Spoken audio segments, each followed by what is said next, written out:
Hello everyone, welcome to today's class. आज की इस क्लास में हम स्टडी करेंगे म्यूटेशंस एंड जेनेटिक डिसऑर्डर्स के बारे में, मतलब उत्परिवर्तन के बारे में, साथ ही साथ जो अनुवांशिक डिसऑर्डर्स होते हैं बॉडी में उनके बारे में।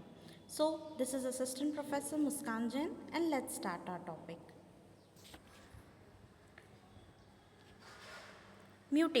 म्यूटेशन क्या होता है? तो सबसे पहले हम देखें कि म्यूटेशन इज़ एनी मिस्टेक और चेंज इन डीएनए सीक्वेंस। जो डीएनए का सीक्वेंस होता है ना, उसमें किसी भी प्रकार की मिस्टेक या किसी भी प्रकार के चेंजेस को हम क्या कहते हैं? म्यूटेशन कहते हैं, या हम उसे उत्परिवर्तन कहते हैं।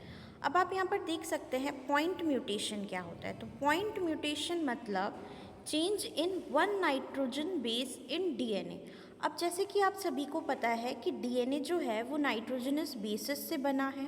उन नाइट्रोजनस बेसिस को हम कहते हैं प्यूरीन्स एंड पायरिमिडीन्स, है ना। प्यूरीन्स एंड पायरिमिडीन्स कहते हैं। इसमें आते हैं एडेनाइन, ग्वानाइन, थाइमीन, साइटोसाइन। और अगर हम आरएनए की बात करें तो इसमें यूरेसिल भी आता है, ठीक है। तो यहाँ पर क्या बोल रहा है? पॉइंट म्यूटेशन ऐसे प्रकार का म्यूटेशन होता है जिसमें one nitrogenous base in DNA is change, मतलब डीएनए का एक नाइट्रोजन बेस जो होता है वो चेंज हो जाता है। एग्जाम्पल एक डिजीज़ का दिया हुआ है यहाँ पर, जिसे हम कहते हैं एल्बिनिज्म। क्या कहते हैं? एल्बिनिज्म, ठीक है। फिर हम यहाँ पर एग्जाम्पल को थोड़ा सा समझें कि वाइल्ड टाइप ऑफ डीएनए है और म्यूटेंट डीएनए है। तो यहाँ पर आप देख सकते हैं कि जो नाइट्रोजनस बेस है 1 2 3 4 5, फिफ्थ पोजीशन पर आप यहाँ पर देखिए 1 2 3 4 5, यहाँ पर ए और टी इस सीक्वेंस में है, लेकिन इसका क्या हो गया है? टी और ए का सीक्वेंस आ गया है यहाँ पर आप देख सकते हैं। तो ये जो है it is a point mutation. गलत बेस पेयर्स जुड़ जाते हैं तो पॉइंट म्यूटेशन हो जाता है, ठीक है।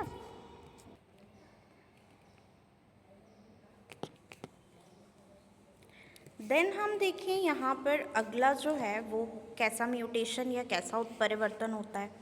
तो यहाँ पर आप देखें म्यूटेशन जो है, ठीक है, म्यूटेशन जो है वो कितने प्रकार का है। तो जो म्यूटेशन है, first is gene mutation and other one is chromosomal mutation. या तो जीन म्यूटेशन होता है या क्रोमोसोमल म्यूटेशन होता है। अब जो जीन म्यूटेशन है, जिसका एग्जाम्पल अभी हमने देखा, वो क्या था? Point mutation. तो पॉइंट म्यूटेशन जो है वो 3 टाइप्स का होता है, नॉनसेंस, मिसेंस एंड साइलेंट। कौन सा? Nonsense, missense and silent. फिर जीन म्यूटेशन के अंदर जो दूसरा म्यूटेशन है उसे हम कह रहे हैं frame shift mutation. Frame shift वाला जो उत्परिवर्तन होता है उसमें 2 चीज़ें होती है, या तो जो नाइट्रोजनस बेसिस होते हैं वो डिलीट हो जाते हैं तो हम उसको क्या कहते हैं कि डिलीशन हो रहा है, ठीक है, या फिर इंसर्ट हो जाते हैं मतलब ऐड हो जाते हैं तो हम क्या कहते हैं कि इंसर्शन हो रहा है। डिलीशन या इंसर्शन जो है वो फ्रेम शिफ्ट म्यूटेशन के टाइप्स हैं, ठीक है। फिर हम यहाँ बात करें क्रोमोसोमल म्यूटेशन क्या होता है। क्रोमोसोम्स जो हैं इन्हें हम कहते हैं गुणसूत्र।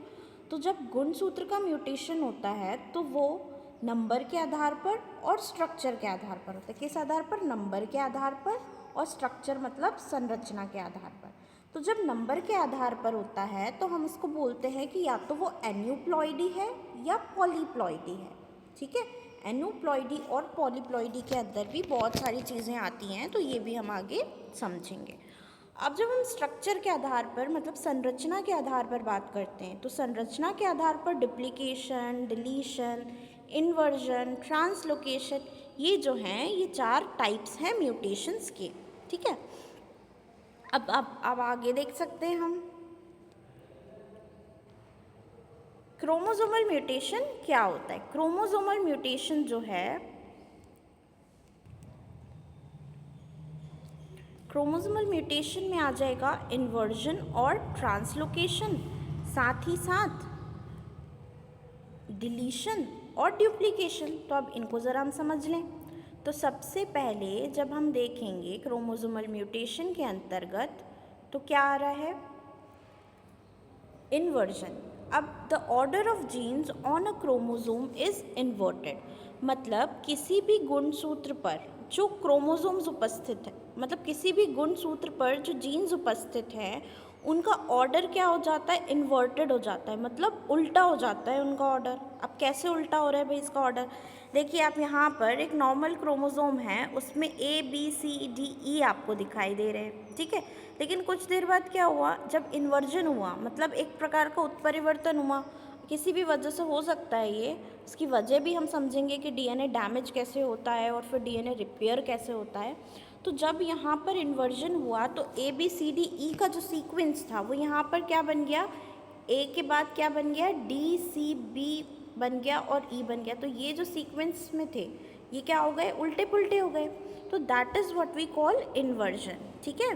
सीधा सीधा सीक्वेंस गड़बड़ हो जाता है, इन्वर्टेड हो जाता है, पलट जाता है, ठीक है। देन हम ट्रांसलोकेशन की बात करें तो ट्रांसलोकेशन क्या होता है, the movement of chromosomes fragment to a non homologous chromosome. अब किसी भी क्रोमोसोम के फ्रैगमेंट का मूवमेंट नॉन होमोलोगस क्रोमोसोम से हो जाता है। मतलब होमोलोगस कैसे होते हैं, एक जैसे होते हैं, नॉन होमोलोगस थोड़े से डिफरेंट होते हैं, है ना। होमोलोगस का मतलब होता है एक जैसे दिखने वाले, जिन पे एक जैसे लोकस उपस्थित होते हैं। लेकिन क्या हो रहा है, ये मूवमेंट ऑफ क्रोमोसोम फ्रैगमेंट, किसका, क्रोमोसोम फ्रैगमेंट का मूवमेंट कहाँ, नॉन होमोलोगस क्रोमोसोम पर।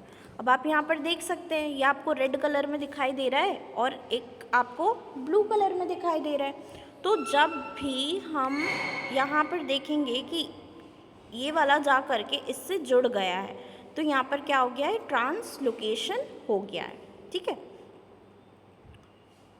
देन आगे देखें हम,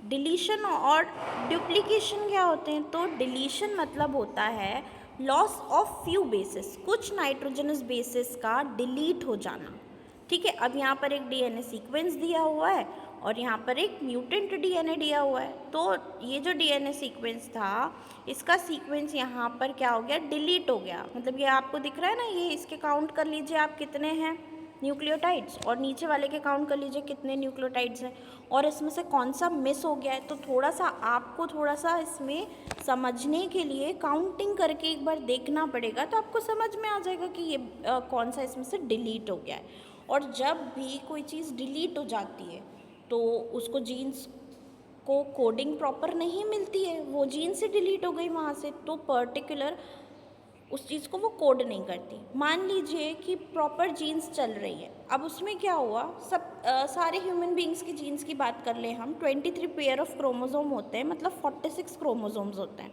ठीक है।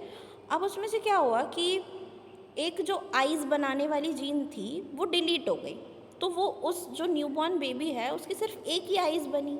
तो ऐसा तो नहीं था कि उसकी जीन्स में वो था नहीं कि उसकी आइज़ डेवलप होती, बट कुछ रीज़न से वो डिलीट हो गई, इसलिए बच्चे की एक ही आई डेवलप हो पाई दोनों आइज़ की जगह।